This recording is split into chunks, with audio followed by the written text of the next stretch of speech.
Let's talk a little bit about one of your old pals, Jerry Lawler. It's announced on July 6th that he's going to run for the mayor of Memphis. I guess he took a look at what Jesse Ventura had done in Minnesota and said, hey, I could do that in Memphis.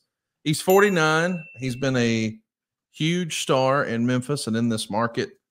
I mean, basically since the beginning of his career back in 1970. So he figures, hey, man, I've got more than a quarter century here of um, history and career. And I mean, he's one of the top stars of the entire area, but I'm sure a lot of people were scratching their head thinking, why in the world would you want to do this? Like, you make way more money not doing this. You would actually make less money and have more scrutiny. What do you think of the King's attempt or consideration to run for mayor? I was a little bit surprised in the beginning when he told me he was going to run for mayor, and I think my first question was why. You know, you're going to be taking more of your time. You only got so much time, and it's going to take it out of your schedule. He wanted to contribute to his community, which I dig. I understand it, and I thought that was a cool thing. And you know, the mayor's got to be kind of a PR guy. It needs to have a great name identity. Everybody's got to recognize who he is. And Jerry always appealed to Caucasian voters and African American voters. Yep. They loved him. So he had the profile that a campaign manager or a campaign organization is always looking for. So and if you just look at the facts in that respect, he was a perfect candidate. And but I still it was a little bit of a head scratcher to me why he put his hat in the ring, shall we say, to run for mayor of Memphis. His name recognition has to be nearly 100% in Memphis by this point. I mean, it's written here in the Observer that he's actually considered running for mayor since the 70s. But given the scrutiny and the pay and the job, I mean, he really had the tiger by the tail in 1999. So I don't know why he would have did it, but hey, he took a stab at it. And I was proud that, you know, if he wanted to do it since the 70s, he took a stab. And by the way, he beat 12 of the 15 candidates. So there were 15 people running for mayor here. Yeah. And he beat 12 of them. Now, he only wound up with 11.7%, so he doesn't win. But he was running on attracting businesses to Memphis, improving the flow of traffic through Memphis, creating more parks, and decreasing property taxes. That was sort of his platform at the time. And we know, unfortunately, he didn't wind up winning, but I got to think that's for the best. That's one of those Garth Brooks songs. That's unanswered prayers right there. Yeah. He that might have been a blessing in disguise, quite frankly, at the end of the day. But I thought he had a very honorable and pleasantly surprising showing. As you said, you know, he was very well liked.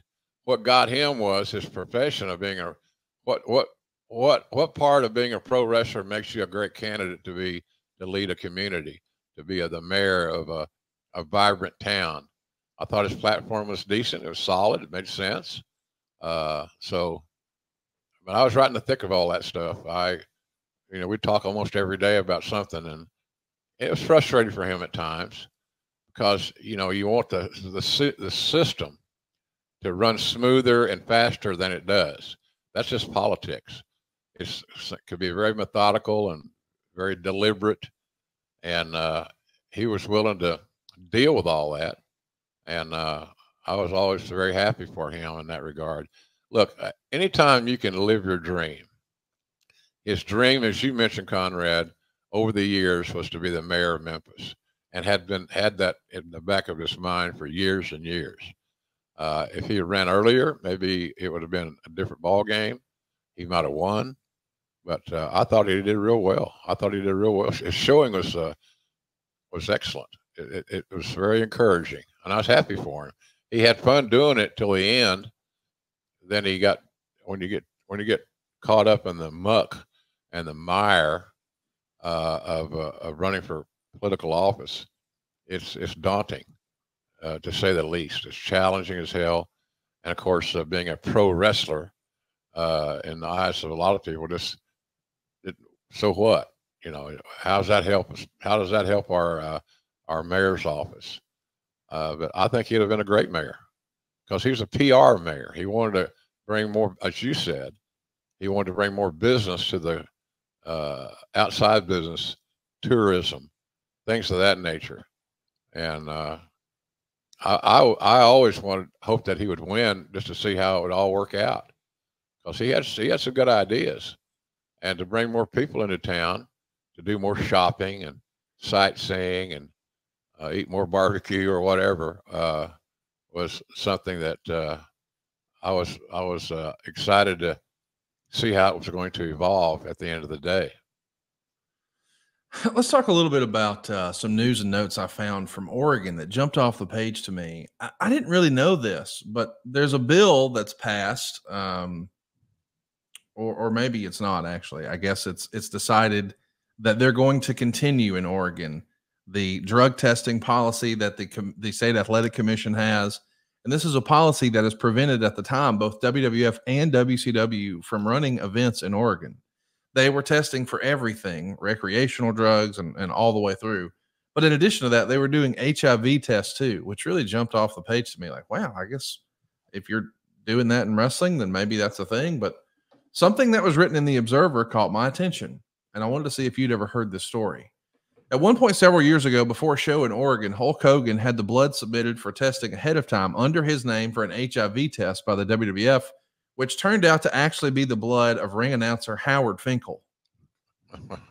Now, I appreciate that Dave shared this story, if it's true, but I mean, how do we know that? Like, that feels like if that were to have happened for real, that would be a double secret probation thing we don't want anybody to hear about. Why? Right. How in the world, A, does this happen, and B, does it get out? Or C, do you even think that's real? That feels off that this would be public like that. Yeah, it's a little awkward, to say the least. A little awkward, no doubt. But I have heard that story, and I do believe it to be true. As sad as I am to have to admit that, but it seemed like it made sense at the moment. And the thing about it is that if you have Hogan cleared and able to wrestle in Oregon, you've helped make Oregon more profitable and more viable. And that's the thing about it. I think too much was made of what's going to happen in Oregon. I mean, if you do great, how great is that? What's that mean? Is it worth the effort?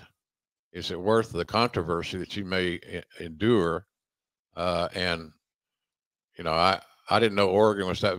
I don't want to sound bad about Oregonians. I don't mean that at all. But things have changed there immensely in that respect. You know, WWE and AEW both have had success in that state, and I think that's pretty cool. But I think there's some. I think where there's a little smoke there, there's some fire.